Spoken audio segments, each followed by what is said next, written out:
magic doors to us. That's what my dad called it. The doors opened, and a big, fat, old, ugly woman in a wheelchair got in. And then the doors closed. And then the doors open again, and a beautiful blonde walks out. And my dad says, "Quick, go get your mother." Now,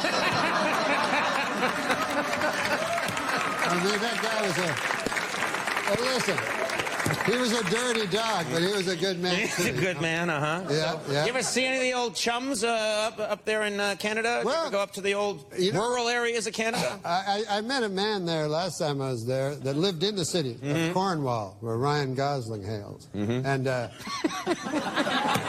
it's a big city because of that now. Yeah. And so... big deal, yeah. So anyways, he was from the city, and he got tired of the rat race, racing and chasing and trying to keep up with the Joneses. He got tired of the city life. Yeah, so he couldn't take it anymore. He said, "I'm going to get myself land. Land. Man needs land." So he went to the country where we live. And the soil's not arable, it's rocky, hellish. But anyways, he liked it. Yeah. And so the first day there, the neighbor fella, Angus McGregor, comes over. I know Angus a long time. And Angus, old fella, he says, "What's your name?" The guy says, "Phil Henshaw." He said, "You're from the city, I hear." "Yes." He says, "Well, I just come over to say hello." God, the city fella says, "Isn't that something? All the years I was in the city, I never met my neighbor. I lived in an apartment, and I never met my neighbor. First day here on the farm, and here you are saying hello." "Well, I'm saying more than hello," says Angus McGregor. "I'm going to invite you to a welcome wagon party over at my farm." Well, the city fellow says, "That's exactly what I was looking for." I guess I was looking for a sense of community as well as owning land. Yeah. So he says, "What's the party going to be like?" So Angus McGregor says, "Well, I won't lie to you. It gets pretty rowdy. A little drinking, little fighting, little fornicating."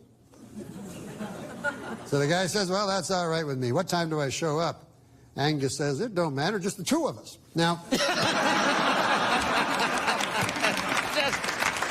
Right.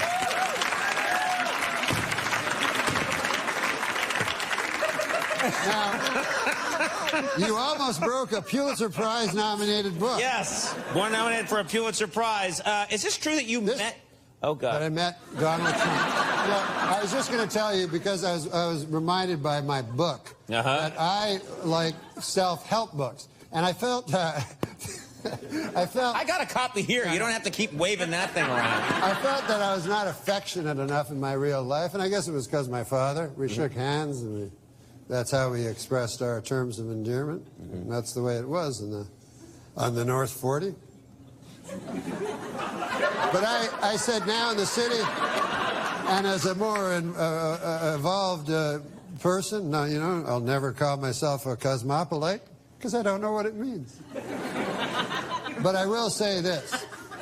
I wanted to get a book just to teach myself how to be affectionate, and I didn't know if they had it. But I found one in a bookstore. It was called How to Hug. How to Hug. It's nice. And I got it, and by God, I was disappointed. It turned out it was volume 5 of the Oxford English Dictionary. How to Hug.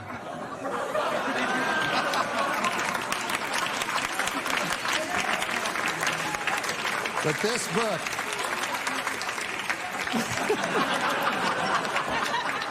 It's fantastic. Yeah, we don't need 2 books. We really don't. Now, you met Trump recently, is that right? I met Donald Trump at a... Is this a true story? Yes. Or is this one of your, he has a farm and a goat comes by?